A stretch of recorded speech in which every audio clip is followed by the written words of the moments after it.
Okay, let's take a look at this rather special 1986 on a D, Land Rover 90, V8 3.9 injection, automatic.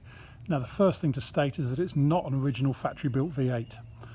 It started life as a 2.5 diesel, but looking at the bills and history, it seems to have been converted to 3.5 a few years ago, and then I think in 2015 a professional conversion to 3.9 injection motor with the appropriate automatic gearbox, which the motor's either come out of a Range Rover or a Discovery 1.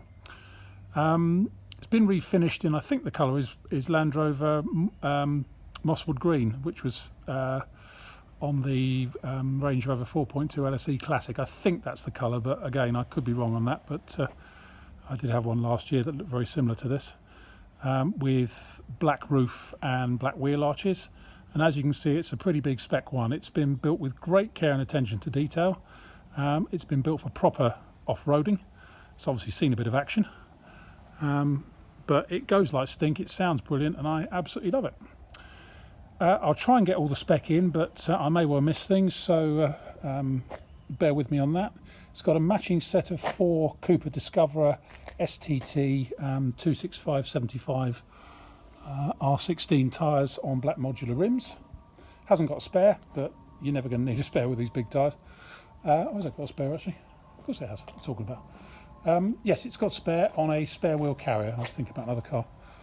But yeah, it's on a spare wheel carrier. It's got a lot of Optimil racing products on it, which we'll come to, but around the front end we've got clear side and indicator lenses.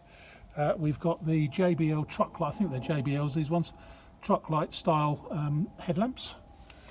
Some auxiliary lamps down there. Don't know if they're daylight running lights or not, in fairness, because I haven't been outside it when it's running. Checker plate on the bonnet. This interesting sort of plate, I don't know if this is Optimil stuff. This. Obviously the vent is Optimil, but I don't know if this is or not, but I quite like it actually.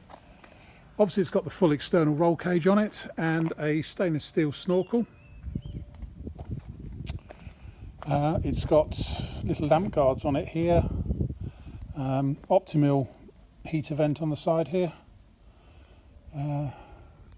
Big LED light bar on the front of the roof there. Full length rock and tree sliders. Rear light guards, as we talked about. Spare wheel cover. Oh, it's got Masai. The side windows are not Masai ones, and they're actually they're not sliding side windows. They're fixed but dark tinted. But the rear side windows are Masai ones. Both sides. In the back here we've got a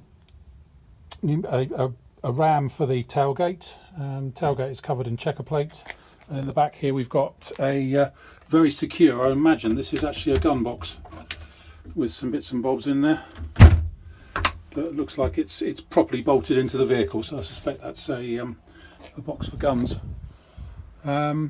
Jerry can up there. Interior wise, we'll come on to the interior in a minute actually. Let's carry on round. Yeah, that's all the exterior. Starting on the driver's side, we've got full Alcantara headlining in it actually, which has been quite well put in. It's got these twin bucket seats in it, which I think are Mazda ones, but they're really comfortable and they're actually in very, very good shape. And obviously, having been built into an auto, it's had the console built up for the auto selector with a little cubby box there.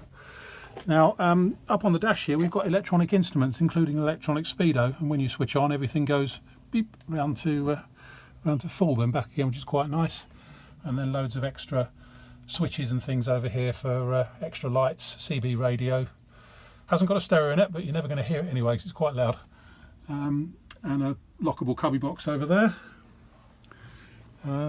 More sort of, I don't know if this is Optimil or not, but more little fun bits on it there, and also it's got Optimil door handles on it.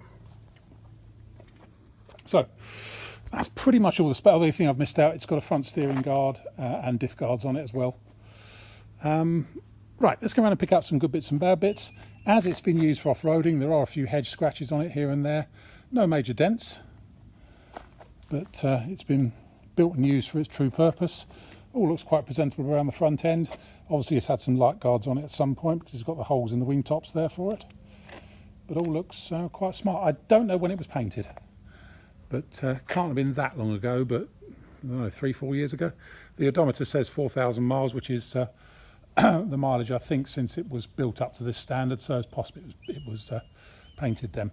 I don't know what this is doing here, whether that's covering up a big bit of paint loss or anything. Obviously there's a dent in there, but what this we can't, well, I suppose we could get it off if we really try, but I don't particularly want to. So there's a dent there and it's black around here, and there's obviously it's obviously scraping and scuffing around the edge of the front wing and here on the wheel arch eyebrow, but as I say, it is a proper off-roader, so that's what you get. But looking down the side, apart from that, it's actually quite straight. Up around here, screen rubber looks quite new. The roof, incidentally, has been quite heavily sealed with tape, which is normal, in fairness, because they always leak like a sieve, so that don't bother trying to open the sunroof. Screen rubber seal looks new. Scuttler corner looks pretty good. There's a couple of bubbles just coming up here. It's not really a bubble just there, but yeah, bubbling here and bubbling just there beside the screen hinge. But otherwise, not bad at all. A-post looks okay. Passenger door's got 1 or 2 minor ripples in it, and a small amount of electrolytic reaction on the bottom edge, but to be expected.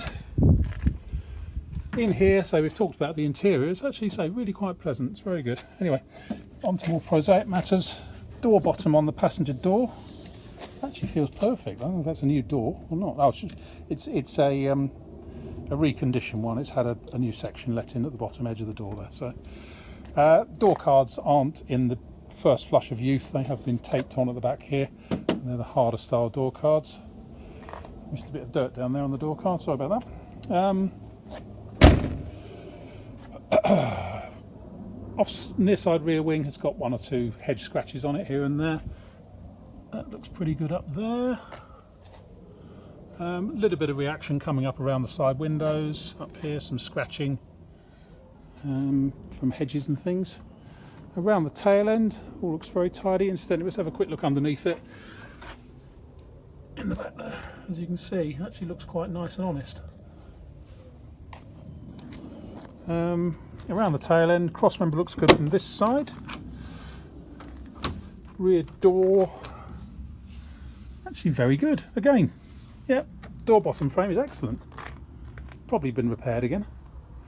And in here it's all business-like, shall we say, with cargo sort of lashing rings on the side, certainly on that side.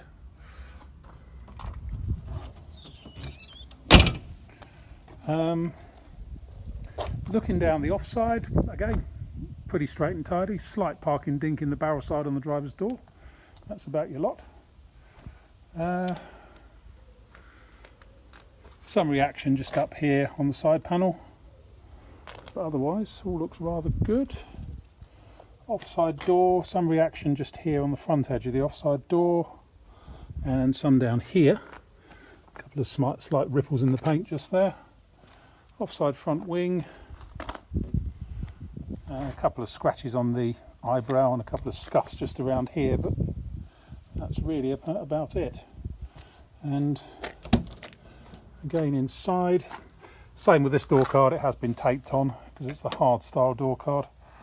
Not the best, there's a hole in it just down there, but the actual door bottom frame, once again, is superb. And again, I think that's a refurbished door on there. Seats, as we said, are in good order. Sorry about the shadows. Steering wheel is nice, it's got that nice soft grip on it.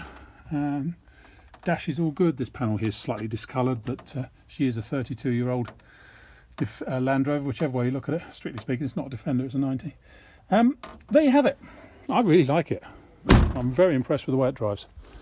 One thing I didn't spot before was some electrolytic reaction down here on the base of the offside front wing. So, my name's Simon. You can reach me in the office on 0118 907 1495, or you can go to our website, which is www.motodrome.co.uk for any further information. End.